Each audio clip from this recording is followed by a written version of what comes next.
Nah, Assalamualaikum warahmatullahi wabarakatuh. Waalaikumsalam warahmatullahi wabarakatuh. Selamat siang ya semuanya. Siang, Bu. Alhamdulillah kita pada siang hari ini melaksanakan kegiatan perkuliahan mata kuliah strategi pembelajaran PAUD secara virtual. Oke, nanti diharapkan aktif ya. Ya, Bu. Oke, sebelum melaksanakan kegiatan perkuliahan, Ibu mau presensi dulu. Yang pertama, Yuke Oktaria Dwiyanta. Halo Yuke. Juga izin, Bu. Dia sakit. Yukenya sakit apa? Lagi demam, Bu. Oh ya, semoga Yuke lekas sembuh.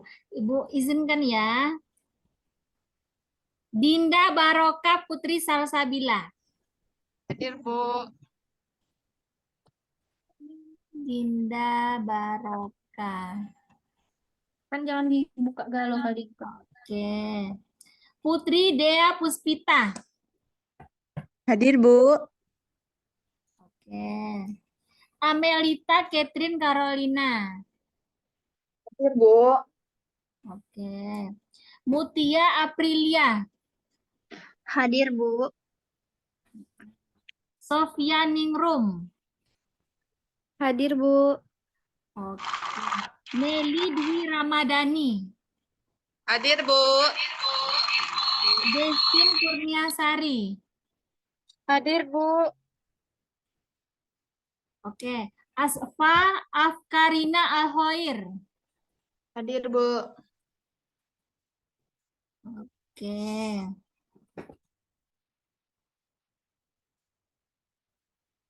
Siti Nuha Kamila. Hadir, Bu. Oke. Sofura Nur Mufida. Hadir, Bu. Oke. Feba Ariska. Hadir, Bu. Oke. Cindy Safitri. Hadir, Bu. Oke. Viola Rosa Mariska. Hadir, Bu. Oke. Oktaviani. Hadir, Bu. Oke. Natasha Melinda Putri. Hadir, Halo, Bu. Natasha. Halo, ada ya. Putri Mayangsari. Hadir, Bu. Putri Mayangsari tadi mana? Hadir, Bu. Hadir. Oh, ini namanya Nelly Dwi Ramadhani. Iya, Bu. Ini lagi di tempat Nelly. HP-nya mati, Bu. Oh iya ya. Oktaviani Sagala. Hadir, Bu. Oke. Oci Opi Widya Ami. Hadir, Bu. Oke. Maya Salsabila. Hadir, Bu. Oke. Tri Yunita. Hadir, Bu. Oke. Dina Asila Dewi. Hadir, Bu. Arinda Aniswari. Hadir, Bu.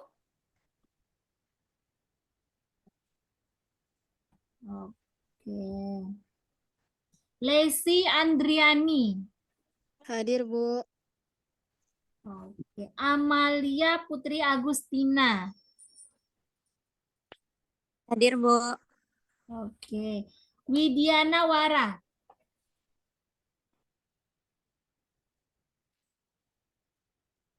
Ada nggak? Hadir, Bu. Semuanya 26 ya. Oke.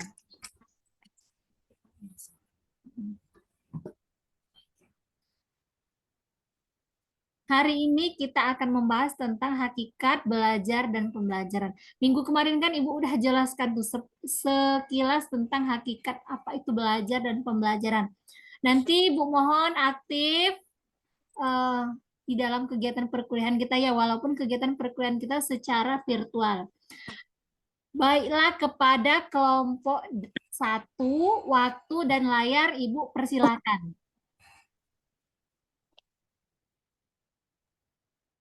Baik, Bu. Baiklah, Assalamualaikum warahmatullahi wabarakatuh. Waalaikumsalam warahmatullahi wabarakatuh. Selamat siang, teman-teman dan juga Ibu. Di sini kami kelompok 1 akan menyampaikan dan memaparkan hasil dari diskusi kami mengenai hakikat belajar dan pembelajaran anak usia dini. Sebelumnya, terima kasih kepada Ibu yang sudah memberikan kami kesempatan untuk menyampaikan materi ini. Baiklah, materi yang pertama yaitu akan disampaikan oleh saya sendiri.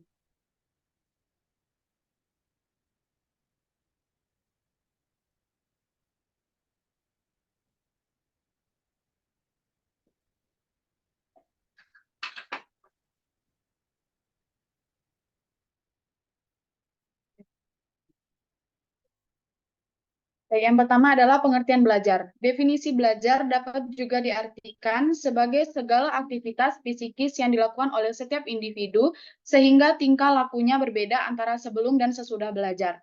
Perubahan tingkah laku atau tanggapan karena adanya pengalaman baru, memiliki kepandaian atau ilmu setelah belajar, dan aktivitas berlatih.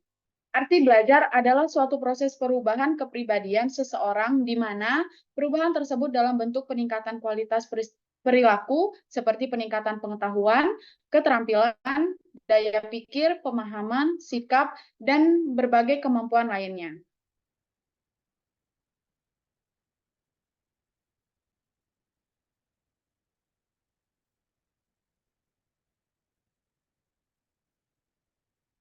Kemudian menurut ahli, yang pertama ada Hilgard dan Bauer, Purwanto 2007, mengemukakan bahwa belajar berhubungan dengan perubahan tingkah laku seseorang terhadap sesuatu situasi tertentu yang disebabkan oleh pengalamannya yang berulang-ulang dalam situasi itu, di mana perubahan tingkah laku ini tidak dapat dijelaskan atau dasar kecenderungan respon pembawaan, kematangan, atau keadaan-keadaan sesaat seseorang, misalnya kelelahan pengaruh obat dan sebagainya.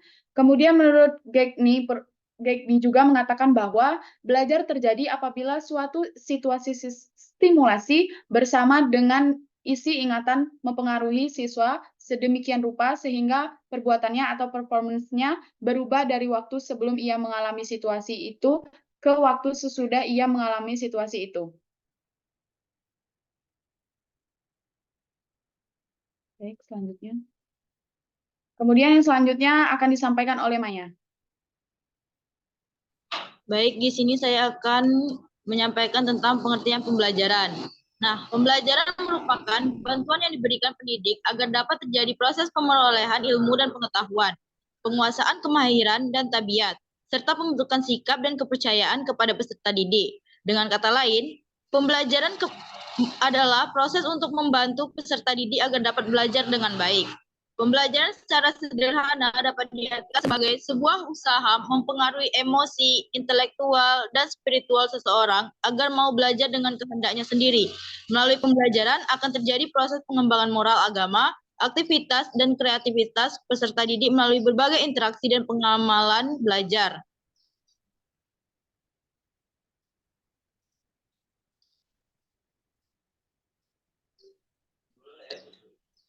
Selanjutnya, secara umum strategi mempunyai pengertian suatu garis-garis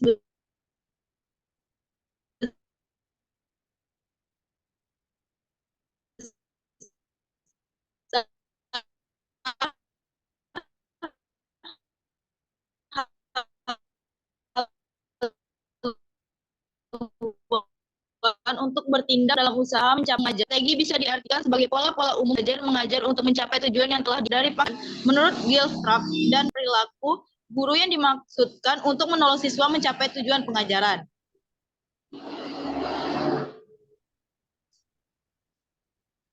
Selanjutnya saya kembalikan kepada Mbak Amel.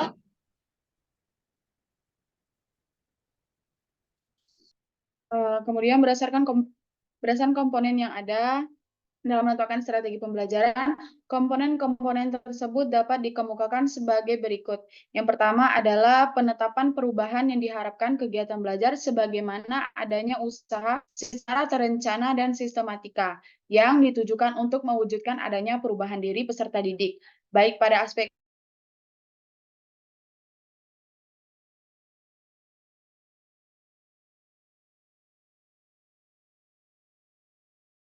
kedua, yaitu penetapan pendekatan. Pendekatan adalah sebuah kerangka analisis yang akan digunakan dalam memahami suatu masalah. Di dalam pendekatan tersebut, terkadang menggunakan tolak ukur sebuah disiplin ilmu pengetahuan. Tujuan yang ingin dicapai, langkah-langkah yang akan digunakan, atau sasaran yang akan dituju.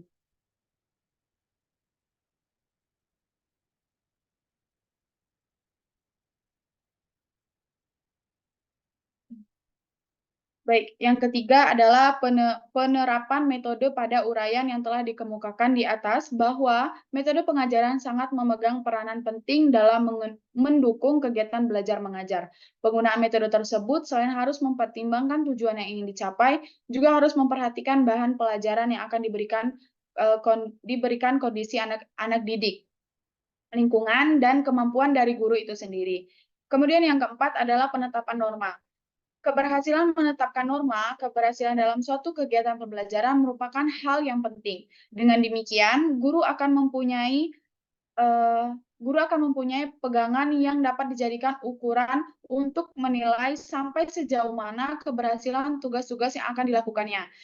Suatu program baru dapat diketahui keberhasilannya setelah dilakukan evaluasi.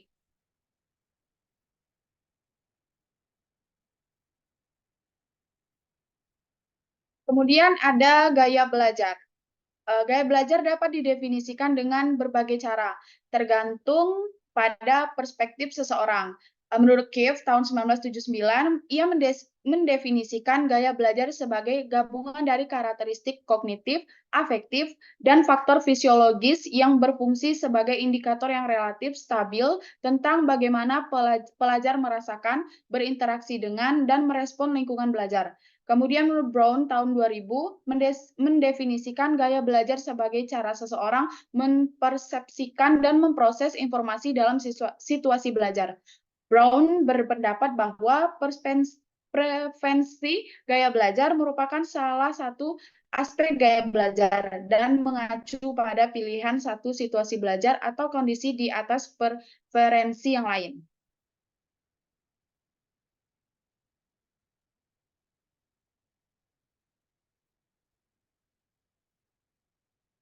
Kemudian materi yang selanjutnya akan disampaikan oleh Maya.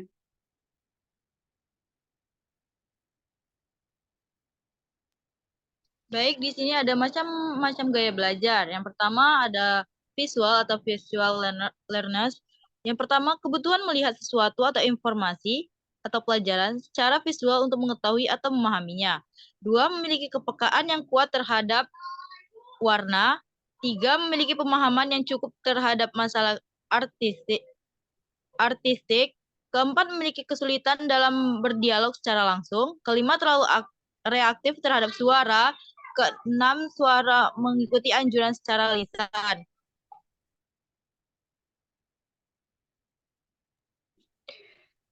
Selanjutnya ada auditory atau auditory learners. Yang pertama, semua informasi hanya bisa diserap melalui pendengaran.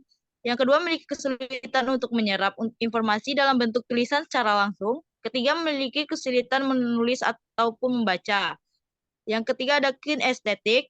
Yang pertama, menyentuh segala sesuatu yang dijumpainya termasuk saat belajar. Yang kedua, sulit berdiam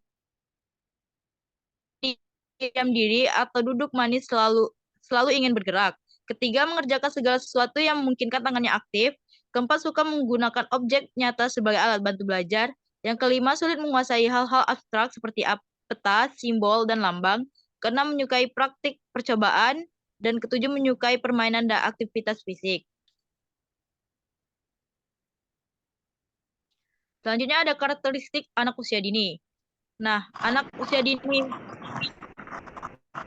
yang pertama ada anak usia dini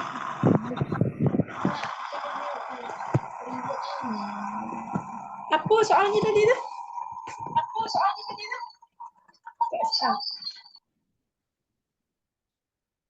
Nah, maksudnya adalah setiap anak berbeda antara satu dengan lainnya dan tidak ada dua anak yang sama persis meskipun mereka kembar identik.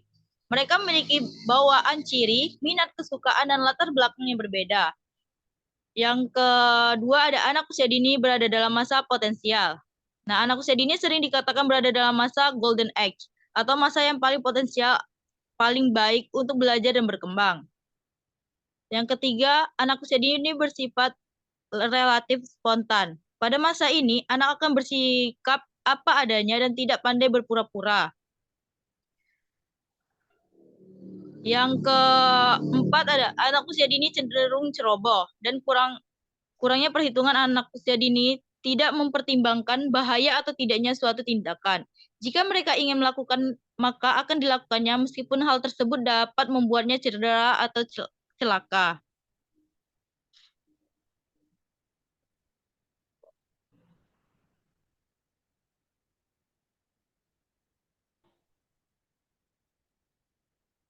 Yang kelima, ada anak usia dini bersifat aktif dan energik.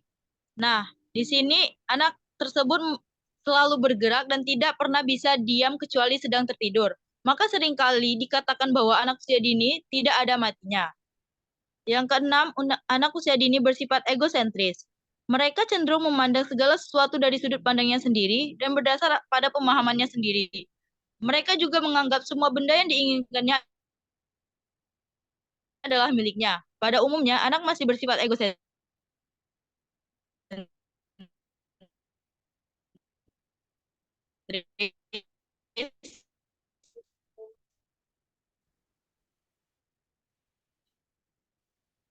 Ia melihat dunia bisa diamati ketika anak saling berebut main, tidak dipenuhi. Nah, di sini, apa itu, serta menganggap begini dan mengapa begitu. Anak berpandangan bahwa dunia ini dipenuhi hal-hal yang menarik dan menakjubkan. Hal ini mendorong rasa ingin tahu yang tinggi. Nah, rasa ingin tahu anak itu bervariasi, tergantung apa yang menarik perhatiannya. Rasa ingin tahu juga pada saat anak ini sangat baik, dikembangkan untuk memberikan pengetahuan yang baru bagi anak dalam rangka mengembangkan kognitifnya. Semakin banyak pengetahuan yang didapat berdasar kepada rasa ingin tahu anak yang tinggi, semakin kaya juga daya pikir anak. Selanjutnya ada anak usia dini berjiwa petualang. Karena rasa ingin tahunya yang besar dan kuat, membuat anak usia dini ingin menjelajah berbagai tempat untuk memuaskan rasa ingin tahu tersebut dengan cara mengeksplor benda dan lingkungan di sekitarnya.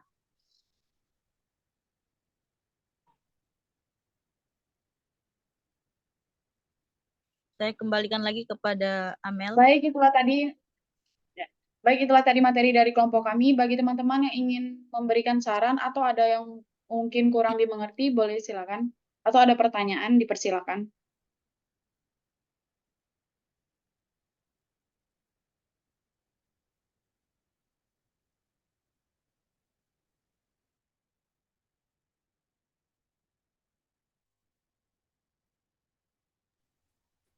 Oke, ada yang oke.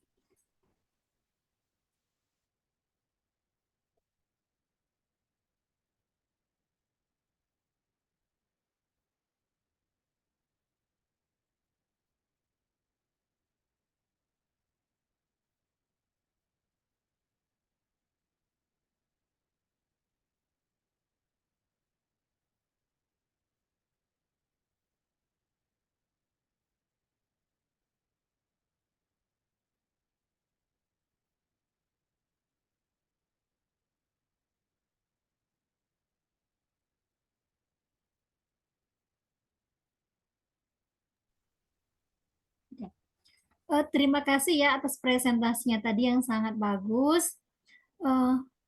Boleh dipersilakan kepada yang bertanya tadi, Amelita Tri tadi yang bertanya. Oh iya, dipersilakan. Baiklah, Assalamualaikum warahmatullahi wabarakatuh. Waalaikumsalam Warahmatullahi wabarakatuh. Saya Triunita dari NPM A1I02252 ingin bertanya pada kelompok 1.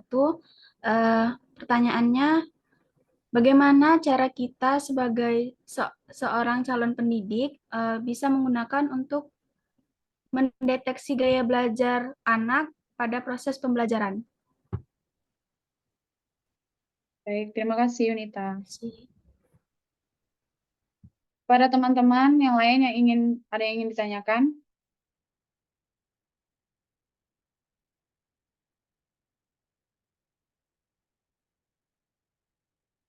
Yunita, pertanyaan boleh dikirim?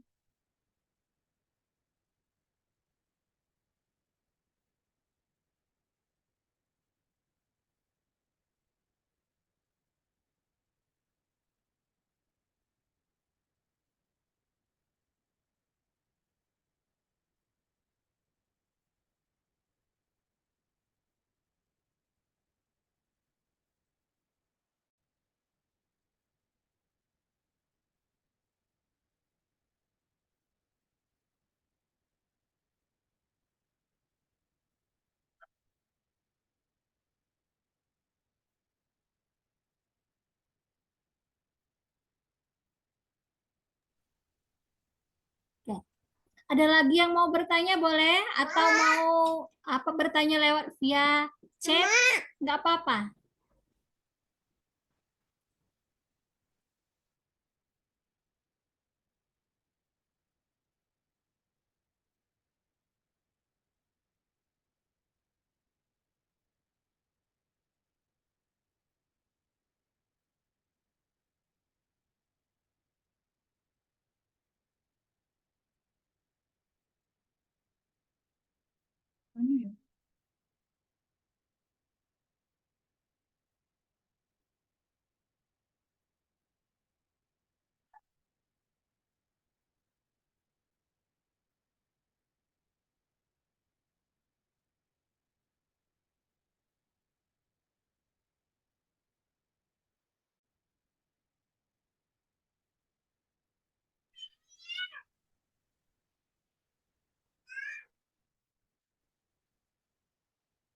Oke. Tadi kan udah menjelaskan tentang hakikat strategi pembelajaran. Di via kolom chat Ibu ada eh, pertanyaan tentang apa itu strategi, apa itu pendekatan, apa itu model, apa itu metode, dan apa itu teknik. Di via kolom chat ini udah banyak nih yang menjawab ya. Yang pertama Dinda. Halo Dinda. Halo Bu, Coba Dinda. Dinda, apa itu strategi beserta contohnya Dinda? strategi teknik adalah konsep yang berbeda namun saling berkaitan dengan konteks pembelajaran. Model-model pembelajaran adalah kerangka konseptual yang digunakan untuk mengembangkan strategi pembelajaran. Metode pembelajaran adalah khusus untuk mengajar yang digunakan oleh guru untuk membantu siswa. Rencana umum tentang cara mengajar yang digunakan oleh guru.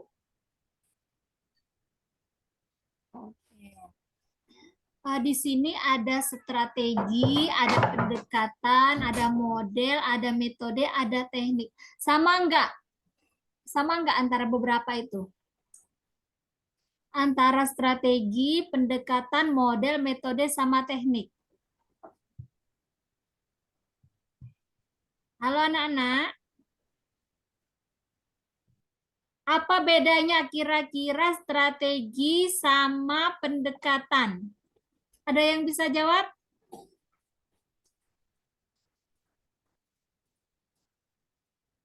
Ibu tunjuk ya.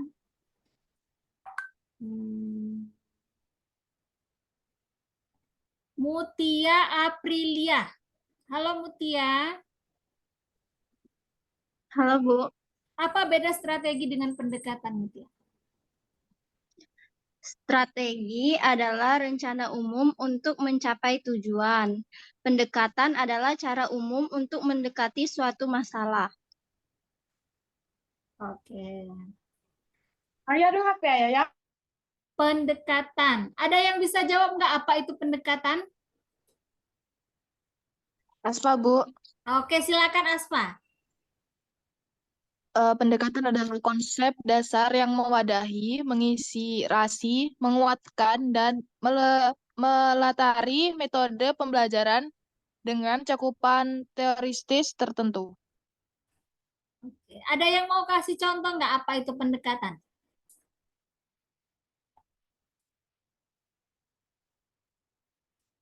Oke. Kalau strategi itu kan secara keseluruhannya ya, seperti yang Ibu sampaikan minggu kemarin, untuk mencapai suatu tujuan. Nah, itu membutuhkan sebuah strategi atau trik atau cara seperti itu. Terus pendekatan. Biasanya kalau pendekatan itu kan apa ini coba Ibu cek dulu deh. Pendekatan sudut pandang titik tolak terhadap proses pembelajaran. Pendekatan itu biasanya ada yang berpusat pada guru sama ada yang berpusat pada siswa. Berpusat pada guru namanya teacher center. Kalau berpusat pada siswa namanya student center. Oke? Siti, berpusat pada siswa apa namanya Siti? Student center, Bu. Oke, bagus. Very good.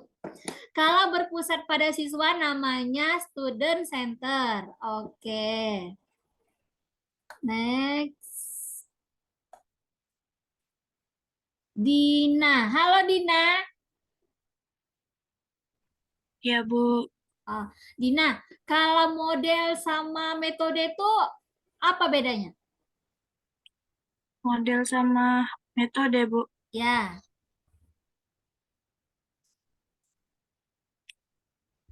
Kalau model itu seperti representasi sederhana atau abstraksi dari suatu sistem, konsep atau situasi. Sedangkan metode itu langkah-langkah atau prosedur sistem yang digunakan untuk mencapai tujuan tertentu. Ya. Kalau pada PAUD model. Biasanya kan kegiatan pembelajaran kita tuh ada yang pakai apa? Contohnya ada pakai kelompok ya kan? Terus ada yang pakai klasikal, ada yang pakai sentra, ada yang pakai area. Itu namanya model. Model model pembelajarannya. Model pembelajaran. Terus metode. Coba Ibu next bacakan di sini ya. Metode. Ibu tanya lagi deh.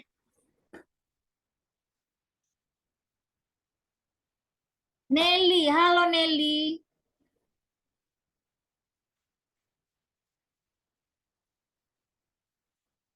Mana Nelly? Ya, Bu. Nelly, kalau metode itu apa contohnya? Bentar, Bu.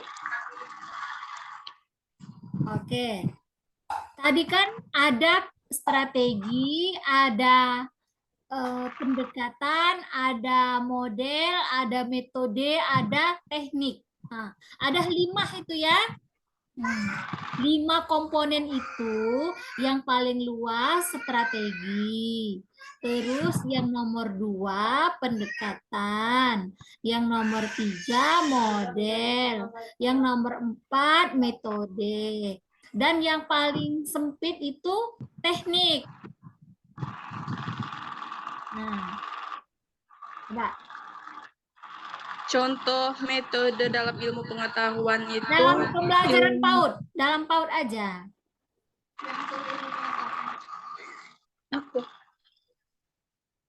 Atau yang lain mau menambahkan boleh ya. Yang penting kegiatan pembelajarannya brainstorming dan aktif. Oke?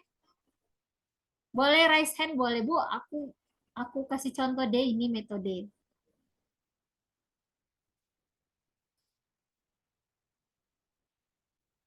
Oke, Sofura silakan. Apa sih contoh metode kalau pada PAUD? metode pembelajaran pada PAUD itu contohnya yang bisa dipakai itu Bu, seperti metode eksperimen. Habis itu metode eksplorasi lingkungan sekitar Bu. Terus, metode eksperimen. Selain itu ada yang mau menambahkan lagi apa metode pembelajaran di PAUD? Sofia, Bu.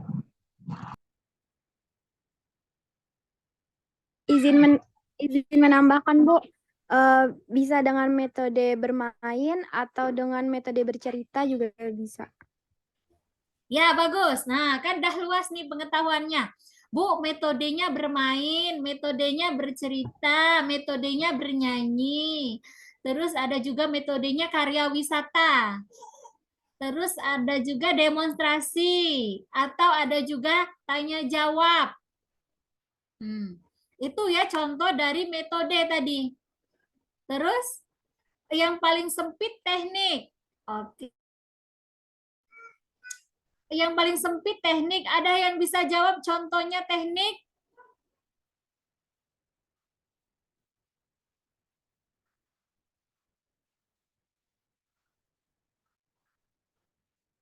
Oke, kan paling luas tadi kan strategi, terus pendekatan. Pendekatannya tadi teacher center atau student center kan?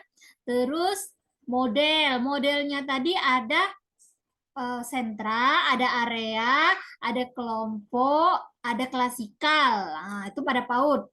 Terus metodenya kan lebih sempit lagi tadi. Ada bercerita, ada bernyanyi, ada eksperimen yang dibilang temennya tadi. Ada karya wisata, banyak deh nanti kita bahas deh. Terus yang paling sempit lagi teknik. Teknik itu misal karya wisata. Teknik-teknik di dalam kegiatan karya wisata itu seperti apa misal. Atau juga misal demonstrasi kegiatannya. Tekniknya misal guru mempraktekkan terlebih dahulu, baru anak mengikuti. Tekniknya itu cara yang lebih spesifik. Misal tadi contohnya bermain. Kalau bermain tekniknya seperti apa contohnya? Teknik di dalam bermain. Ada yang bisa menambahkan? Bermain peran, Bu. Ya, boleh.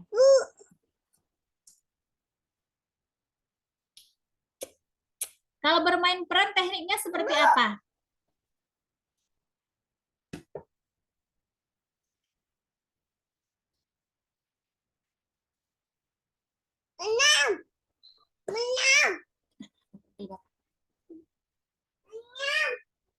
Kalau bermain peran itu kan kita itu memainkan peran, tentukan dulu perannya ya, misal peran sebagai dokter atau peran profesi misal.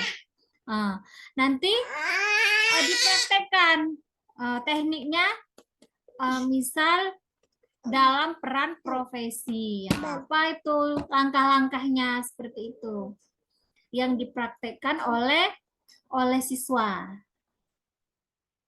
Oke, sekarang jawab dulu pertanyaan tadi deh.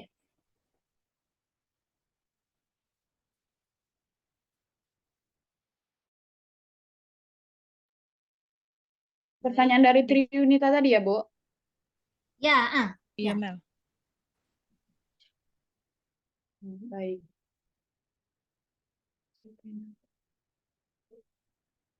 Baik, tadi pertanyaannya itu bagaimana cara kita sebagai calon pendidik untuk mendeteksi gaya belajar anak usia dini pada proses pembelajaran? Ada beberapa cara untuk mengenali gaya belajar anak atau siswa itu, yaitu salah satunya dengan pengamatan langsung.